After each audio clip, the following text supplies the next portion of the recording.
بسم اللہ الرحمن الرحیم۔ حدیث نمبر 7۔ ہرقل شاہ روم نے ان کے پاس قریش کے قافلے میں ایک آدمی بلانے کو بھیجا، اور اس وقت یہ لوگ تجارت کے لیے ملک شام گئے ہوئے تھے، اور یہ وہ زمانہ تھا جب رسول اللہ صلی اللہ علیہ وآلہ وسلم نے قریش اور ابو سفیان سے ایک وقتی عہد کیا ہوا تھا۔ جب ابو سفیان اور دوسرے لوگ ہرقل کے پاس ایلیا پہنچے، جہاں ہرقل نے دربار طلب کیا تھا، اس کے گرد روم کے بڑے بڑے لوگ علماء وزراء بیٹھے ہوئے تھے۔ ہرقل نے ان کو اور اپنے ترجمان کو بلوایا، پھر ان سے پوچھا کہ تم میں سے کون شخص مدعی رسالت کا زیادہ قریبی عزیز ہے؟ ابو سفیان کہتے ہیں کہ میں بول اٹھا کہ میں اس کا سب سے زیادہ قریبی رشتہ دار ہوں۔ یہ سن کر ہرقل نے حکم دیا کہ اس کو ابو سفیان کو میرے پاس قریب لا کر بٹھاؤ، اور اس کے ساتھیوں کو اس کے پیٹھ کے پیچھے بٹھا دو۔ پھر اپنے ترجمان سے کہا کہ ان لوگوں سے کہہ دو کہ میں ابو سفیان سے اس شخص کے یعنی محمد صلی اللہ علیہ وآلہ وسلم کی حالت پوچھتا ہوں۔ اگر یہ مجھ سے کسی بات میں جھوٹ بول دے تو تم اس کا جھوٹ ظاہر کر دینا۔ ابو سفیان کا قول ہے کہ خدا کی قسم، اگر مجھے یہ غیرت نہ آتی کہ یہ لوگ مجھ کو جھٹلائے تو میں آپ صلی اللہ علیہ وآلہ وسلم کی نسبت ضرور غلط گوئی سے کام لیتا۔ خیر، پہلی بات جو ہرقل نے مجھ سے پوچھی وہ یہ تھی کہ اس شخص کا خاندان تم لوگوں میں کیسا ہے؟ میں نے کہا وہ تو بڑے اونچے عالی نسب کا والے ہے۔ کہنے لگا اس سے پہلے بھی کسی نے تم لوگوں میں ایسی بات کہی تھی؟ میں نے کہا نہیں۔ کہنے لگا اچھا، اس کے بڑوں میں کوئی بادشاہ ہوا ہے؟ میں نے کہا نہیں۔ پھر اس نے کہا بڑے لوگوں نے اس کی پیروی اختیار کی ہے یا کمزور نے؟ میں نے کہا نہیں، کمزوروں نے۔ پھر کہنے لگا اس کے تابعدار روز بڑھتے جاتے ہیں یا کوئی ساتھی پھر بھی جاتا ہے؟ میں نے کہا نہیں۔ کہنے لگا کیا اپنے اس دعوے نبوت سے پہلے کبھی کسی بھی موقع پر اس نے جھوٹ بولا ہے؟ میں نے کہا نہیں۔ اور اب ہماری اس سے صلح کی ایک مقررہ مدت ٹھہری ہوئی ہے، معلوم نہیں وہ اس میں کیا کرنے والا ہے۔ ابو سفیان کہتے ہیں میں اس بات کے سوا اور کوئی جھوٹ اس گفتگو میں شامل نہ کر سکا۔ ہرقل نے کہا کیا تمہاری اس سے کبھی لڑائی بھی ہوئی ہے؟ ہم نے کہا ہاں۔ بولا پھر تمہاری اور اس کی جنگ کا کیا حال ہوتا ہے؟ میں نے کہا لڑائی ڈول کی طرح ہے، کبھی وہ ہم سے میدان جنگ جیت لیتے ہیں اور کبھی ہم ان سے جیت لیتے ہیں۔ ہرقل نے پوچھا وہ تمہیں کس بات کا حکم دیتا ہے؟ میں نے کہا وہ کہتا ہے کہ صرف اللہ ہی کی عبادت کرو، اس کا کوئی شریک نہ بناؤ، اور اپنے باپ دادا کی شرک کی باتیں چھوڑ دو، اور ہمیں نماز پڑھنے، سچ بولنے، پرہیزگاری اور صلہ رحمی کا حکم دیتا ہے۔ یہ سب سن کر پھر ہرقل نے اپنے ترجمان سے کہا کہ ابو سفیان سے کہہ دے کہ میں نے تم سے اس کا نسب پوچھا تو تم نے کہا کہ وہ ہم میں عالی نسب ہے، اور پیغمبر اپنے قوم میں عالی نسب ہی بھیجے جایا کرتے ہیں۔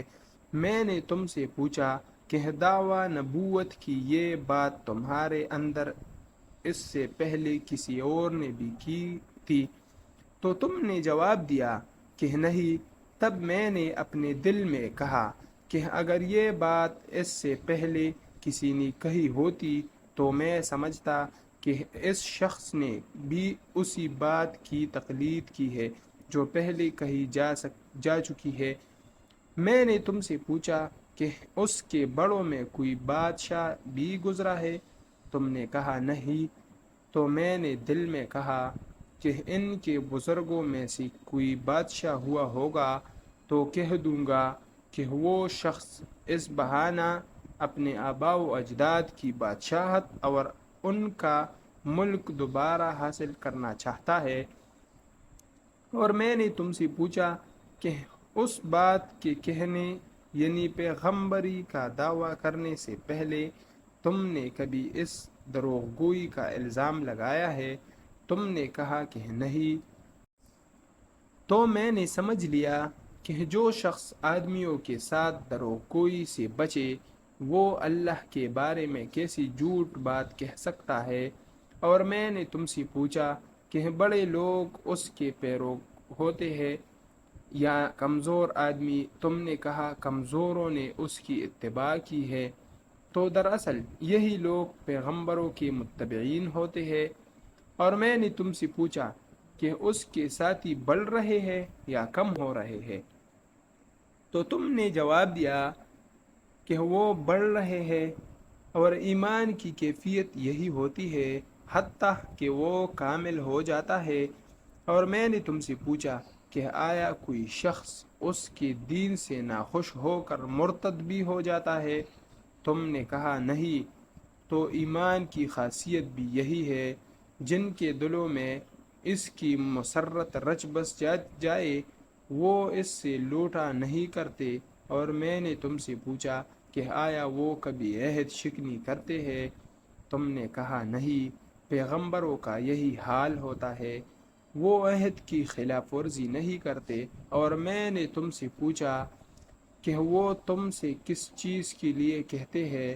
تم نے کہا کہ وہ ہمیں حکم دیتے ہیں کہ اللہ کی عبادت کرو، اس کے سامنے کسی کو شریک نہ ٹھہراؤ، اور تمہیں بتوں کی پرستش سے روکتے ہیں، سچ بولنے اور پرہیزگاری کا حکم دیتے ہیں۔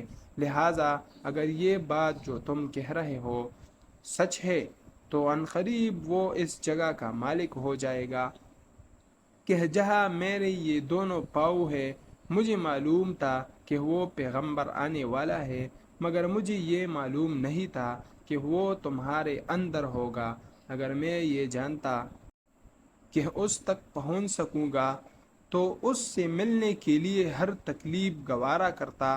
اگر میں اس کے پاس ہوتا تو اس کے پاؤں دھوتا۔ ہرقل نے رسول اللہ صلی اللہ علیہ وآلہ وسلم کا وہ خط منگایا جو آپ نے وحیہ کلبی رضی اللہ تعالی عنہ کے ذریعے حاکم بصرہ کے پاس بھیجا تھا، اور اس نے وہ ہرقل کے پاس بھیج دیا تھا۔ پھر اس کو پڑھا تو اس میں لکھا تھا، اللہ کے نام کے ساتھ جو نہایت مہربان اور رحم والا ہے۔ اللہ کے بندے اور اس کے پیغمبر محمد صلی اللہ علیہ وآلہ وسلم کی طرف سے یہ خط ہے۔ شاہ روم کے لیے اس شخص پر سلام ہو جو ہدایت کی پیروی کرے۔ اس کے بعد میں آپ کے سامنے دعوت اسلام پیش کرتا ہوں۔